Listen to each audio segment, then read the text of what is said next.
Right, so, gosh, it's a bit tall for me. So, unlike King Sen, or following up the King Sen as well, I'm planning to step backwards a little and think about the 1980s and 1990s. So in the city-state of Singapore, culture once used to be race and the ethnic cultures linked to the so-called CMIO, Chinese, Malay, Indian, other model of ethnic cultural management in the city-state. Since the 1980s, though, cultural policy is expanded to include the more recognizable arts policy, and hence why we're here in some senses. This is part of this change. This very venue is part of this change. This moment of culture, essentially from the 1918 onwards for Singapore, has led increasingly, with increasing speed through the 90s, to apparently the overnight establishment of institutionalized art markets, art stages, Kingston mentioned, museums, performing arts centers, and so forth. Our moment of culture, I think, was the result of two sets of actors who dreamt about the arts and culture from the 1980s all forward, onwards. And these actors were the Singapore state and artists in the city-state. Now, these actors were not unitary groups of people. The state itself is not singular. You've seen careful passing by Alvin of who says what and what says what. It's people inside the middle-level bureaucracy versus senior members. Any more than artists are a unitary group. For the arts, I'm concerned with artists committed, for better or for worse, to contemporary art practices within theatre, visual arts, literature. So in a way, this is a preliminary exercise in trying to periodize the 1980s and 1990s. I necessarily have to simplify things, of course. So let's start with the state dreaming arts for a wealthier society. In 1989, Ko Tai An, English literature professor, examined in an article called Culture and Arts, examined the change approach that the PAP government was taking towards cultural matters. And for the interest of time, I'll just read what she says. The official sign of the 1990s will see more emphasis on the development of the arts as a community activity to encourage individual creativity. And as part of a growing entertainment and leisure activity, came with the establishment of a Cultural Development Committee in 1980 by the then Ministry of Culture. Not surprisingly, when the People's Action Party issued its election manifesto in 1984 called Agenda for Action, a vision of Singapore by 1999, the catchphrase was a cultured society and the target Singapore City of Excellence. The agenda's notable feature was to take Singapore beyond being a developed society in the economic sense. It is also to be called a, quote, society culturally vibrant, a cultured people finding fulfillment in non-material pursuits. So the change in direction from cultural policy away from racial cultural matters indicates both the developments of a cultural policy less to do with multiracialism, though these are still important concerns, from the early nation-building era to cultural policy in the more recognizable area of the arts, and now moving towards the creative industries. In other words, it's important, it's impossible to recognize where we are now without thinking of that moment. So the key moment actually comes in the late 1980s, comes to a head in the 1989 report of the Advisory Council on Culture and the Arts, led by the former President of Singapore, Ong Teng Cheong. Very important moment. And so what are some of the changes, the points, you might say, that mark the 1980s as a result of this important report that Ong Teng Cheong put out? I'll just mention a few. There's a move away from earlier singular approaches to economic development with its more standardized or Fordist Taylorist approaches to creating a mass society. Daniel Goh, sociologist in Singapore, has talked about this moving towards the melting pot theory of multiracial nation building. Then in 1982, the Arts Festival in a form recognizable now appeared. So the state agencies are offering new opportunities for the arts. Then importantly, there was the emergence of the state's Asian values discourse.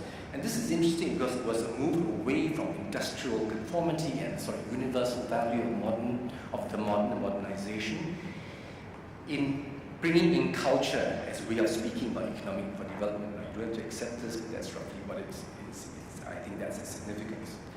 So, in an overall sense, you might say that these changes are part of the final end as well of the 1950s and the turbulent era in Singapore life, Malayan life, you want to call Alfian.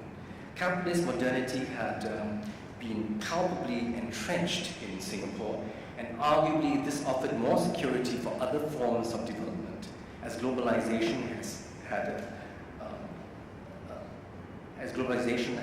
gained a secure place in the region's economic realm. It's not just about Singapore, it's about Japan's success, the newly industrializing economies that Singapore was with Taiwan, and so forth. And it's in the light of the above that we have to think of 1987 Operation Spectrum, the Marxist conspiracy. I think someone knows much more about this than I do. And also the other controversy that Alvin talked about, the end of 1993, the arts controversy, in which funding for performance arts was banned for 10 years.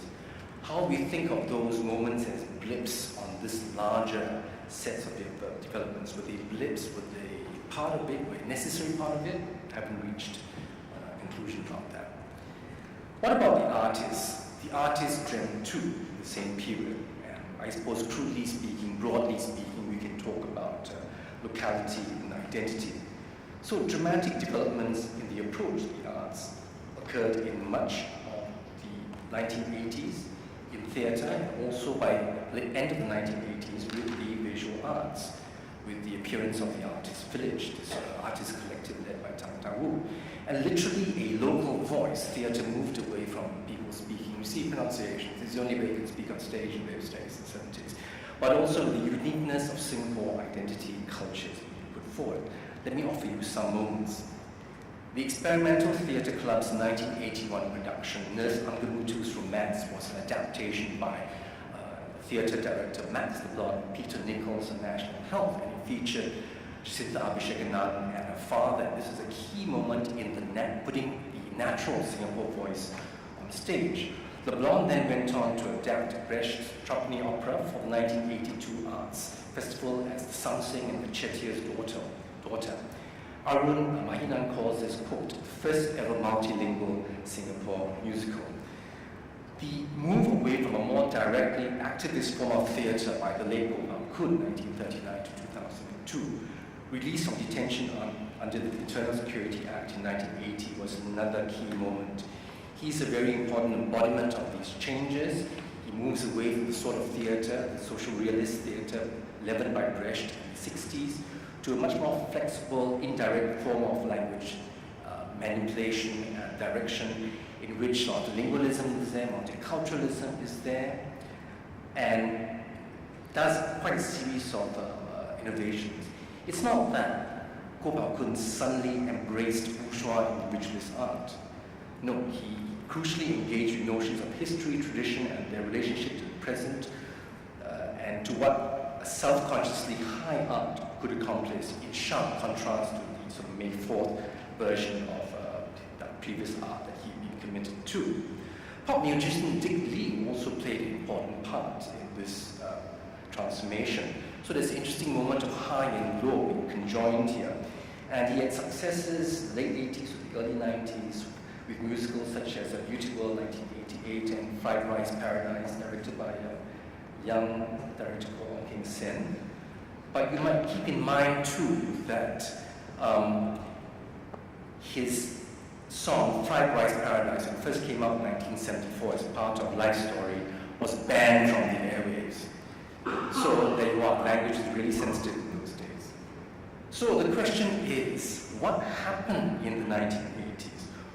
Why that decade for the older, modernist-oriented, social realist, evangelist art practices to be overtaken? I think that Gopal Kun's artistic directions after his release from detention is a key part of that. Contemporary art became the sine qua non for Go in the 1980s because arguably he came to see that blunt third worldist approaches to cultural production were no longer feasible. The 1980s East and Southeast Asia that he re-emerged into was experiencing certain breaks with his pre-detention world.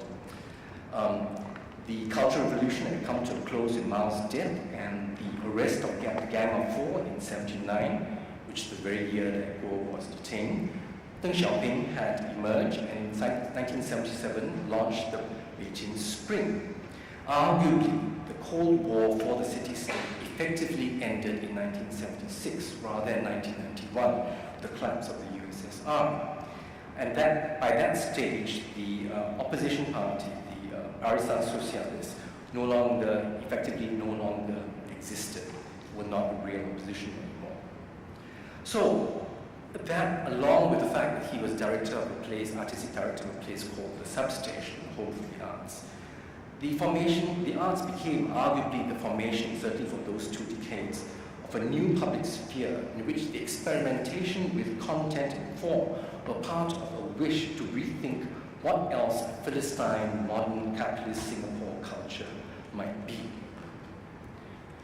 So then, what were the overlaps? What some of the overlaps we can see between the state's dreams? The state, again, to remind you, is not a singular thing, different people at different points of view. The state's dreams and the artist's dreams. And here, let me go into the important first Substation conference for SEPFest, Art versus Art, held 10 to 12 September 1993. A number of people there are here today.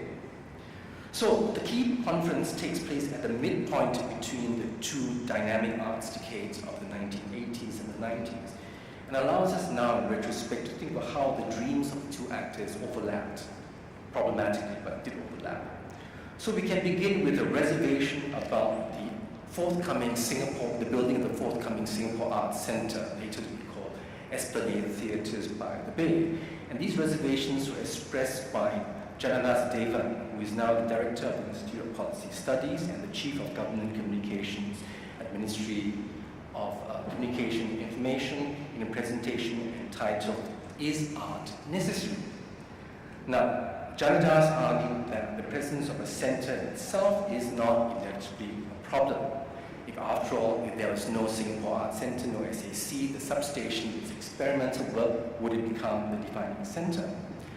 Now, Janadas also noted that the operative term for him is tension, not antagonism, for quote, "There can be only one result of antagonism in Singapore." By the end of the conference, he was more blunt in stating his concern. It's worthwhile listening to it in a bit of detail. Janadas says, the question posed was, can you have an art centre? Can Singapore be on the map, the cultural map of the world, without a local art scene? Something indigenous that is our own. I'm surprised that you, meaning Goh Bao Kun, asked this question because this is Singapore. Of course we can do it. The problem is not whether we will have a successful Singapore Art Centre. The problem is that you're going to have a successful art centre. That's where the problem arises. The Economic Development Board is a special unit now looking after culture because they have discovered culture is money. The problem is we will succeed. Then you will have something to worry about. After this, you can refer to things in the presentation. So, obviously, the non-oriental spaces such as the Substation, the way have declined, but the margins or the necessary content for the Esplanade goes on. But it is important to note that a lot of the experimental arts, theatre works or arts works now goes into the studio space at the Esplanade. At the same time, I think in terms of what Janadas brings up, the something indigenous that is our own, that indeed has developed. And the interesting thing about Singapore is both the populist content and the sort of high cultural popular content of Dick Lee goes hand in hand with the emergence of Jack Neo and the films he did. And this local content has indeed come about. Jack Neo's Money No Enough was a phenomenal success in 1998.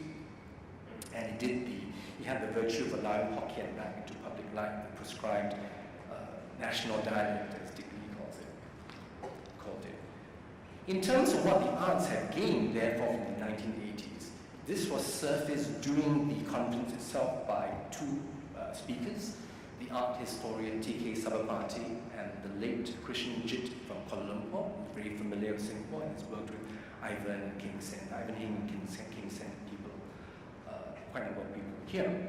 So I think in terms of local content, so to speak, several terms can be brought up and were brought up in some form by the two of them. Cultural memory, tradition, and modern culture in dialectical relationship that together gives us contemporary art. This is not only Christian, it was also Ko Pao Kun, and the impact it made on theatre works and everyone else in Singapore is very important. Cultural pluralism and creolization as strengths. Singular identity is not always necessary.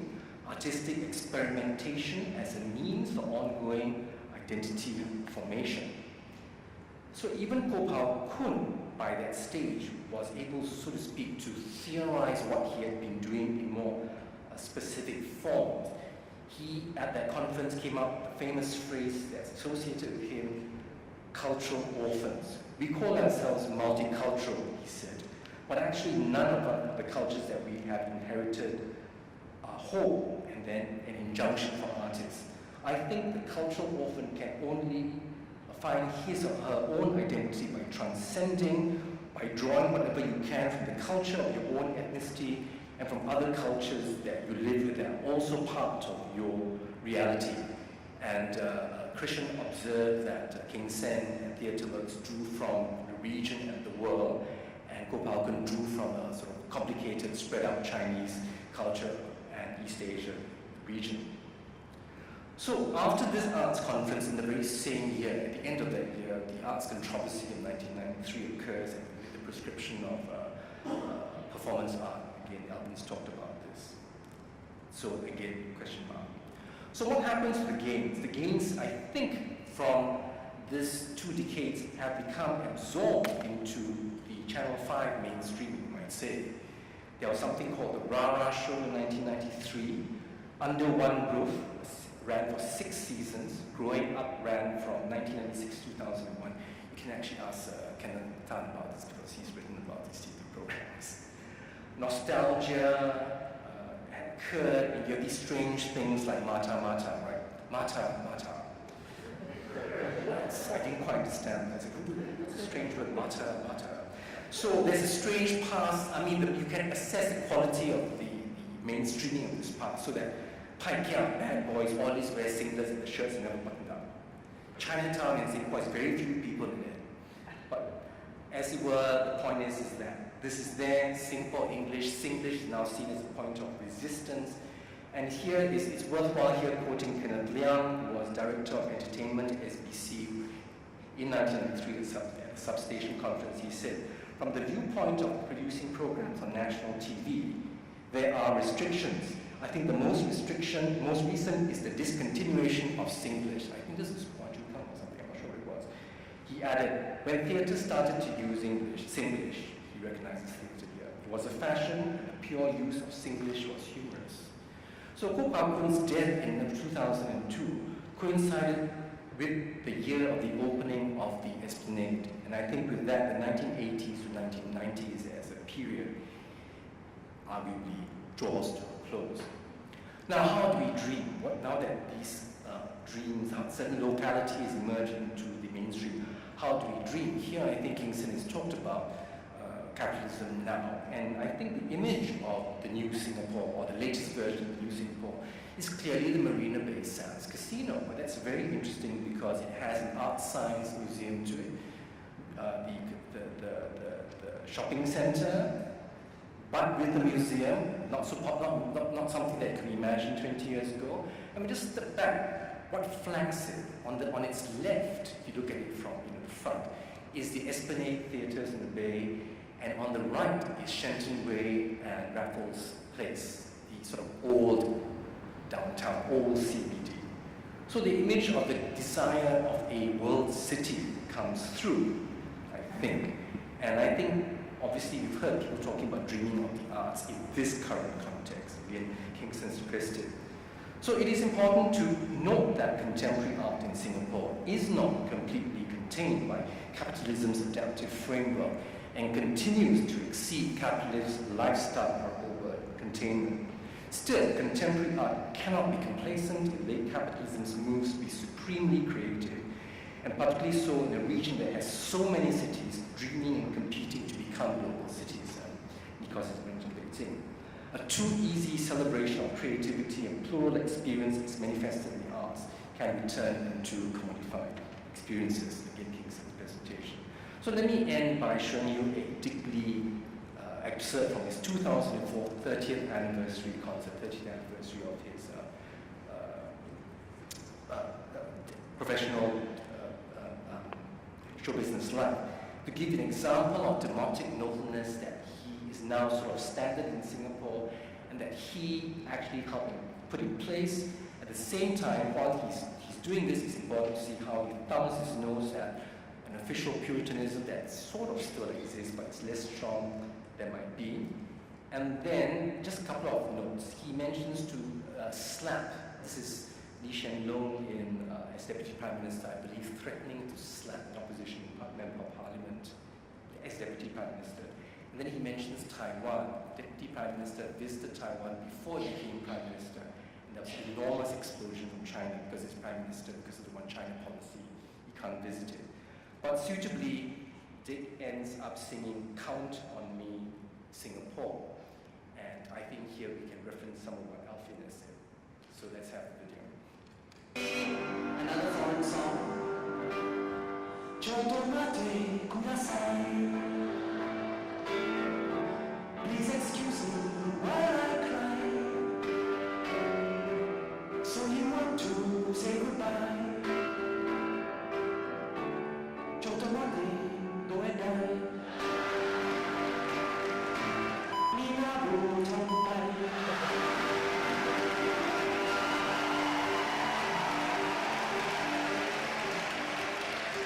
While we're on the subject of our national dialect Hokkien, what's a lambada? Is it fish or animal or bird? Was in Hokkien Nam and lambada sounds like a dirty word. Here is an example. I want to introduce you to my so sassy gorgeous chavo. But I tell you, if you try to touch her, I will kill your lambada and then you know.